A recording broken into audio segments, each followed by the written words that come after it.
The board is made up of 10 people, and the 10-man council is populated with different professionals from the built environment. You know, you have an architect, myself, you have engineers, you have quantity surveyors, land surveyors, you have legal people, and urban planners. And the governor, when he inaugurated us, charged the council with a very specific mandate.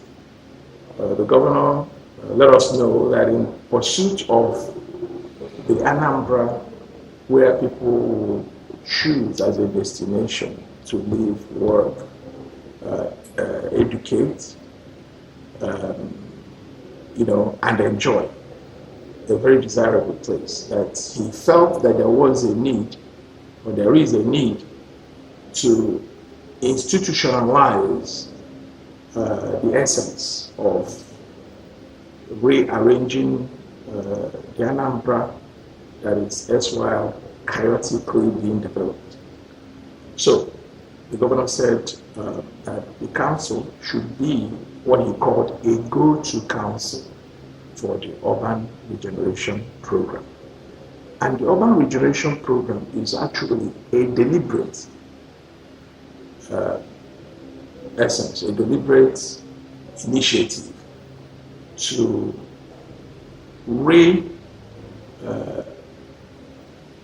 generate, they call it renew. Usually it was called urban renewal, but urban regeneration is more specific. So it is a very deliberate attempt to renew an area or areas that has been identified as degenerated, to renew it. And so it cuts across environmental, economical, socio-cultural aspects of living. And so the council is to operate in 3 specific ways within the administration, which is, as the governor said, the council is to advise the MDAs, coordinate the MDA's development activities, and then implement. These are the 3 things that he said for us to do. And the reason he said it is that actually across the MDAs there are different aspects of regeneration, but the council is to actually purposefully bring it together and amplify that. An example of this is what we call the public realm. The public realm has to do with areas in the public domain that is not private property. In other words, in every urban area, you have the people's private property, which ends at a certain point, and then the public realm takes over, which is what we call the setbacks. From the setback to the road is the area we call the public realm. They include streets, which include sidewalks, and all the streets, what we call the street architecture. Gardens, sidewalks, parks, pedestrian walkways, and plazas, outdoors, which is the public. So the council is supposed to identify throughout the urban areas that, within the areas that have this public realm to be renewed. And it is at this juncture important to mention that this administration had determined 4 major cities in Anambra State as designated urban area, and that is Awka, Onitsha, Nnewi, and Territorial. And when we talk about these areas, they are not just the perimeter of what we know as that area. For instance, in Awka, when you talk about Awka, then you are adding Amansi, you are adding neighboring towns, Nebo, and the rest of them. That's what we mean when we talk about urban area. The same thing goes to Okonkwo. Most of the Aguata areas that connect with Okonkwo, we consider them the urban areas of Okonkwo. The same thing goes for Nnewi, the same thing goes for Onitsha. And so in these areas are where the core mandate of Urban Regeneration Council lies. We are supposed to, number one, identify areas within these urban areas that require regeneration. Once we identify, the council is to produce a master plan, a work plan, implementation plan, working with the relevant MDAs, actual execution of these areas. And so that, in a nutshell, is what urban regeneration is about and what Urban Regeneration Council mandate is. Okonkwo is ground zero for urban regeneration. Okonkwo has been identified in 2018 by the World Health Organization as the most polluted place in the world. Okonkwo is also cited in so many studies and publications. For instance, UN Habitat lists Okonkwo as one of the disturbing, degenerated urban areas in the world. And there have been so many studies done in Okonkwo. There is no wonder that our governor, Mr. Governor, Professor Charles Chukwuma Soludo, CFR, even from 2010, had identified Okonkwo as a place that he will, if God given the chance by God to become the governor of Anambra State, that would be it. And he kept that promise. In fact, it's amazing. As soon as he came into office, the very first place he started work was in Okonkwo. And there is a reason for that. And therefore, that is where Urban Regeneration Council has started their work. We are working, as to your question, we are working with the Ministry of Works and Infrastructure. We are working with the Ministry of Education. We're working with the Ministry of Power and Water Resources. We're working with what are other, all the relevant MDAs to see that Okonkwo is regenerated. In terms of infrastructure, working with the Ministry of Works, the governor had awarded no less than 10 roads in Okonkwo that are under construction now. Working with the Ministry of Power and Water Resources, there are street lights in Okonkwo where elsewhere there have not been street lights for eons. Working with Ministry of Health, a site has now been determined and indeed an award made of general hospitals in Okonkwo. And then, of course, working with the Ministry of Culture and Tourism, we have also identified in the center of Okonkwo where the governor insists that we provide leisure park and sports community center for Okonkwo people, because the governor feels that the people have to feel that they belong. They have to have a place to take a load of. So we're doing that. With the Ministry of Environment, Okonkwo is known for flooding and incessant flooding and some erosion sites. And working with the Ministry of Environment, we are charting the course. UN Habitat, when I was the Commissioner for Environment, UN Habitat and World Bank, working with the state government at the time, generated what we call Stormwater Master Plan. And in that Stormwater Master Plan, the Okonkwo and the rest of Onitsha was redesigned how flood will be taken away from the area. I have been to 2 workshops in Lagos, and it's because I am the chairman of Anambra Urban Regeneration, and because Okonkwo is ground zero for regeneration. I've been to those workshops, and the topic of the workshop has always been, resiliency in flood-prone areas, and Okonkwo is identified along with other Obaru sections of Obaru as flood-prone areas, and we're working on determining the kind of architecture, the kind of designs that will be resilient to flooding. So these are the things that we are doing in Okonkwo. But what I also need to let known here is that, like I said, the eyes of the world is on Okonkwo for the unfortunate characteristics of the place. It's mostly made up of people, migrant people. Most people there do not have sense of ownership.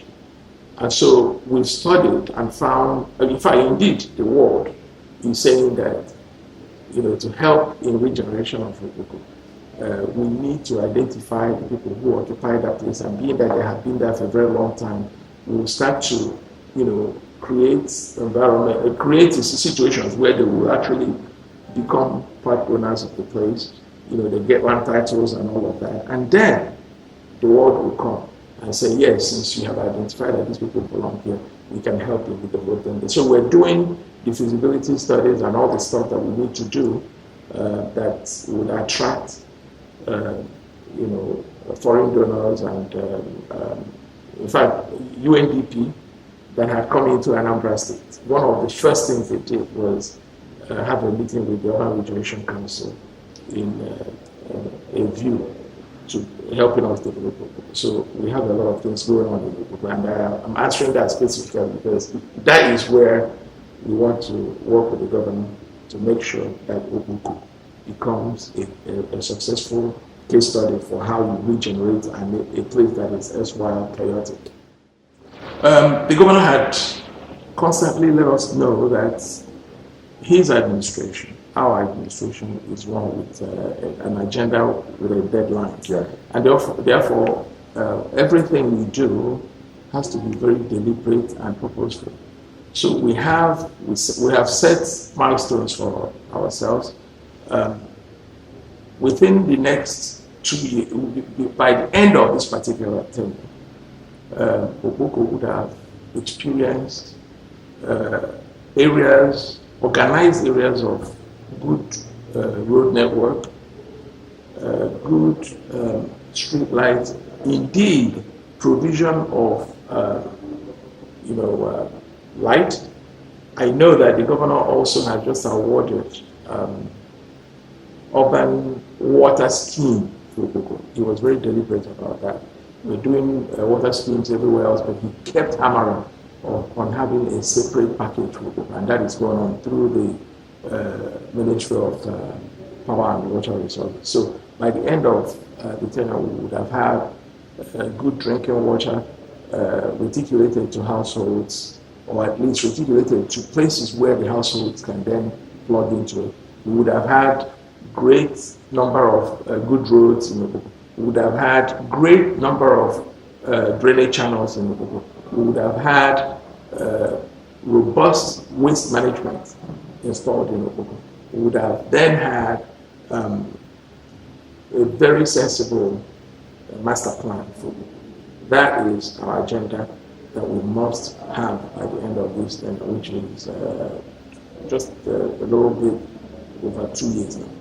Our governor, Professor CFR, had identified that, the touts are to motor parks what moths are to the fire. So, to stop the moths from flying around, you have to quench the fire. So, to stop touting, something has to be done about the incessant locations of motor parks all over Onitsha in general, but particularly in a place where we call OP-Weka. And in fact, it is very essential to identify where is OP-Weka. OP-Weka happens around the interchanges that we call the clover-leafed interchanges in Onitsha. Within and around there, you have a lot. We have 68. We counted them. I'm preparing a report to be presented in Anambra State Executive Council and State meeting tomorrow. And we had done an enumeration and found that there are 68 known motor parks in and around OP-Weka alone. And then, of course, you have the ones that cannot be counted, the ones that are that move about every day, they are very fluid. Those ones we couldn't really get them, we just know they are numerous. So you have those. And in in repurposing Opiweka, we just had to find out what is the problem. The problem is overpopulation, traffic jams, incessant accidents, indiscriminate street trading, murders, drug trafficking, and all manner of ills that a society cannot thrive with. And so once we found out what those problems are, we then looked at what's causing them. And we found that it is the fact that we have a lot of motor parks jammed within an area. And so the government is saying we have to repurpose, and that means relocating these motor parks. And in relocating them, we have to now purposefully determine where we can have central bus terminals. You know, in other parts of the world, developed world, you have central bus terminals which most of the times relate with the other modes of transportation. We have the airport now. We're talking about the Onitsha River Port. We're talking about rail introduction that Mr. Governor is bringing. Very exciting. And he had charged the Ministry of Transport with finding intercity transportation with an intra-city transportation, meaning that Anambra State must have their own public transportation system where people can actually, not drive, but go around with bus mass transit, as it were. So, with that, we are thinking about having all these 68 motor parks in and around Opiweka relocated to areas where we know that Onitsha is eventually going to grow to. We're looking at along the express, nonetheless, because the governor said you have to make it accessible to the people. So we're looking towards Omonia, towards Oyi local government. The immediate north is already, overpopulated. We're looking at Obaru direction. So we want to move away from that core, because Central Bus Terminal will offer people the opportunity to get to a particular place before you travel out to where you're going. And that will create new businesses, because the sense of Ubers, the taxis, and shuttle buses will really make sense, not indiscriminate, but now everybody will know. Like, I went to school in Philadelphia, United States. I know that before you could go anywhere, you get to where we call 30th Street Station. From 30th Street Station, you can board the bus, you can board the train, and then, of course, you have shuttles going to the airport. Everybody knew that's where you go. And the same thing in New York City, everywhere, even in England, the same thing. So we're trying to get to where all these people are. We're studying Kigali, in Rwanda. They have a series of great central bus terminals and so on. So that's what we're trying to do. We want to answer your question. First thing is we identify the problem, and then we have to take the problem away from that to take the flies away, which is the cats. Yeah. So we're identifying the areas we can go with them in our master plan. Then, once we do that, the government said, what becomes of the place? Then we can start to look at, if you've been in Lagos, along the Lekki Expressway, before it was all, scattered. But it was purposely decided that it would be an area where you can have high rises flank the expressway, and the businesses, offices can move there. Maybe that will become our own Opiweka area where you have institutions, business offices that really, not necessarily industries, because that's another thing. So that's what we're saying. We remove that menace, and then we'll bring in something that is more suited for the place. One thing I like about him, our dear governor, Mr. Governor, Professor Chukwuemeka CFR, is that he's a man that has huge quantum of political will. It's one thing to give us salt to carry. It's another thing to bring down the rain. So the governor had constituted us and then had given us the political will, which is what we need. In fact, in this thing that we do, I said to the governor, we need three things. We need political will. We need the freedom to assemble the best minds in tackling this, and of course we need funds. Well, I can tell you that we do have great political will from the governor, and indeed he had assembled great minds to work on this. Well, we are trying to be very, we want to think outside the box for this, because there is paucity of funds. It's not just this state, everywhere in Nigeria. So we're trying to think outside the box on how to fund some of this, and that's why we are looking to private sector. We are asking public sector people to partner with the Anambra State government through the Anambra Urban Regeneration Council to adopt a street, adopt an open place, the garden, adopt centers like the roundabouts, and all of that. And then adopt, the governor wants to do community leisure park and sports centers throughout every community in Anambra State. And so we're looking to work with the local government and people of the different communities to do that. So you see how we're thinking outside the box, because you can't depend on the government for all of that. So that said, I want to tell you, I started by saying, yes, it is possible to regenerate a street. First, you have to identify what is the problem. The problem is overcrowding. The problem is, disintegration of law and order. And then the problem is setbacks. Not adhering to policies, guidelines, and standards. So once we identify all this, then we have a work plan to go. First, we have to relocate the people. Well, first we have to reintroduce the no street trading laws. And this is the thing. In Anambra State, we have a law called no street trading. The no street trading law, it needs to be enforced. So we have that. And in that law, nobody is supposed to trade on the streets. And that means in the public realm that I talked about, from the road to the private property, be it the shop or whatever, you cannot trade between that and the road. So once we enforce the law, then one might ask, where do we take all these people to? And that's when the government said, okay, now we have to get proper markets, not all these ad hoc markets. We want to get markets that are planned to accommodate what the market is meant for. If it is a specialty market, it will be designed for that. If it is what we call the flea market, then it will be a flea market. But you must provide all the amenities. You have to provide the adequate stalls for these places. You have to provide amenities. That means there will be restrooms and the like. You have to provide emergency places like the health centers.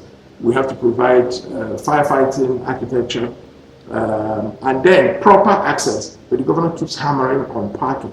We must give number of parking relative to the volume of the market. So once we do that, then we start to relocate the people. But in the meantime, we will start with the enforcement of the no street trading laws. Once we get these people, because most of our markets have stalls inside, but people choose to come to the road. We want people to go back inside the market so we can take back the streets. We're talking about repurposing Upper Iweka, but what most people do not know is that Upper Iweka, as we know it today, that started as Iweka Road, didn't just happen. Nobody planned it that way. It was because after the war, the eastern region of Nigeria did not get what they were promised, which was that the federal government would come in and help and all that. So the Igbos took it upon themselves to fend for themselves, and the best place to come was Onitsha. And so you had concentration of the people around where the industries and markets were at that time, and everybody was coming around what is now Upper Iweka that started as Iweka Road.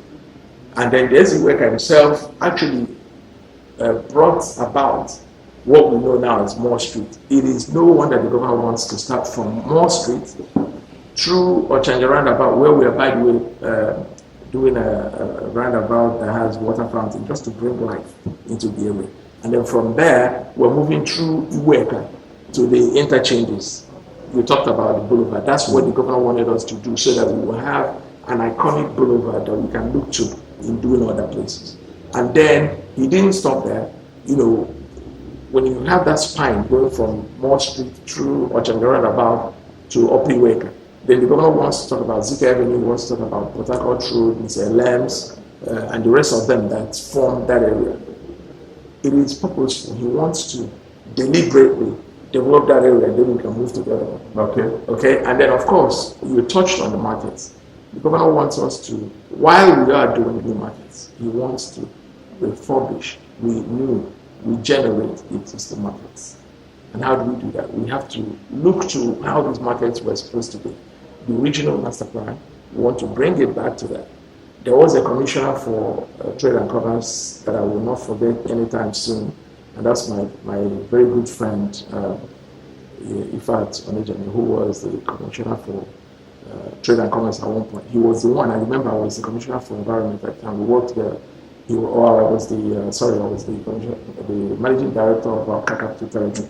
We worked together because what he was trying to do was to actually say, look, let's look at the master plan. If your shop is not supposed to be here, we'll remove it. And by God, he did it. In those days, if you moved into the market, you were able to move around because where they are supposed to be parking, people build shops there. Where we're supposed to have firefighting equipment, they removed the fire hydrant. That took shop. And he was when he fought. They fought him. In fact, they fought him a lot, I remember. And so those are the kind of things we want to do. We want to institute. I had meetings with the market leaders. We're going to look to guidelines, standards, and policies that guide markets. People can no longer have all these independent generators that I pass my neighbor and the rest of them. We have told them they will have what we call captive power supply. They must have central power system where everybody will pay. They are then connected from there. That way you can actually control connections.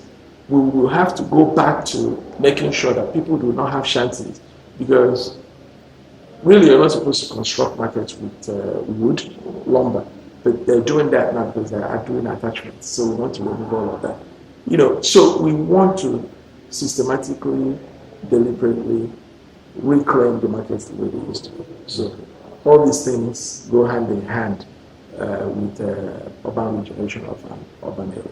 Okay, when you talk about Oka, and I like to talk about Oka Capital Territory, because I happen to be the pioneer managing director, chief executive officer of Oka Capital Territory, 2014 to 2018. I am to have done that, and in that process we did a preliminary master plan for the Oka Capital Territory, which is really 24 towns within 6 local governments. Some of them are in whole, like the whole of Oka South. Some of them are parts, which is Oka North. You have Urumba North. Urumba North, you have Dukwe and the rest of them. And then, of course, Dunukofia, Uchikok, even Onitsha. So, these places have in part 6 local governments. So, people look at Oka Capital Territory, they forget that all these areas I mentioned have the possibility of expansion. But if you talk about the old Oka City, as we know, then you feel limited. So, but I will answer your question systematically. We will need to regenerate parts of Oka, okay? And then we need to repurpose, or rather, we repurpose parts of Oka in particular, and then we regenerate Oka Capital Territory in general. In repurposing, we had proposed to repurpose where you now call Ekoka. Can you imagine having Ekoka become the core, the center of the city, where you actually have, central space? There is no central space for that. So, but if you have that place, that would be the downtown with the new life.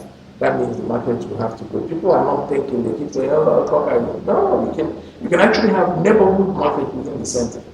But then all these markets, we are systematically removing them from, that's why you have Okonkwo, Timber market. You're going to have different, and eventually remove all those specialty markets, and then you have the neighborhood market within where you have a center. That's one, because we've identified a Korka stretch as urban regeneration area. We have also identified Ifite-Awka as urban regeneration area. There is a lot of slums, people do not know, within the back side of the Unity that whole area. Yes, and it's growing chaotically if not arrested. But that's why you see all the crimes happening in that area. Even UN Habitat identified Ifite-Awka as a degenerated area, as a slum that needs regeneration. So, but you see, if we don't have these kinds of conversations, we're not even know. So we've identified Ifite-Awka as a slum, we've identified the Korka stretch as a slum, and once it's been identified as a slum, the next thing is to regenerate. So we're doing that. Now, and then of course, because Awka, the population keeps growing, we are talking about new Awka. You know, the government keeps talking about, I'm sure you hear in Facebook, there has been some acquisitions made of land, 3,000 here, 5,000 there, you know, how we can have new Awka so that the Awka will eventually decongest. Okay? And in that decongestion brings me to the other question you asked, which is, how do you make people feel good coming into Anambra State? Right now, the government is not very happy that when you're coming into Anambra through Awka, in Amansi area by the express, the first thing you see is cow dogs. You know, you see cows, indiscriminate cow selling posts, cow pens that are not controlled. You see suya, albeit not even nicely done areas. And then if you're coming from the old road, the center, so the government had charged. There is a committee called the Committee on Beautification of the Gateways, but that's ad hoc. But the responsibility lies with Urban Regeneration Council, and we've been working on it. What do you do when people are coming in? That feel-good factor, you know, and so in Amansi we are thinking that feeling you get when you come into a power school. I mean, let's talk about the place that's very close. Then that is the kind of feeling we want you to have when you come in, you know, a woodsy area, garden type deal, welcoming you to Anambra State through this. And then from Onitsha, we are working very hard to clean up the head bridge so that area will also look good. And then the spine that connects Amansi and the head bridge, which is the expressway, the government insists on making sure that we keep it clean of weeds, deserted drainages, well-arranged curbs, and you know, street lights. He wants to be able to come all the way from Onitsha to work out, you know, at night and have street. So we have that going on. And then the first thing we did as Urban Regeneration Council was to make a presentation to the Executive Council. We call it the big, regeneration, the big regeneration program. We identified spines of Awka. We said there is a need to widen some of the streets, open some of the streets in what we call opening up Awka. But you know, before we even came in, the governor already started widening from the Unity Junction where we have a pedestrian bridge that is called Okonkwo. He's turning it into a dualized boulevard. So if you go there now, it's happening. And then, of course, we propose and we're getting the same thing, the club road in that access, which is the front center of the area, is also being regeneration. All the roads, the old direct road that leads you into Okonkwo, and then making a Y junction with Okonkwo, all of them leading through Okonkwo to the bank and the rest. These are things that are going on. So that's why I said the Urban Regeneration Program, you know, connects every MDA. And the thing is that Urban Regeneration Council is purposefully created to advise, coordinate, and implement.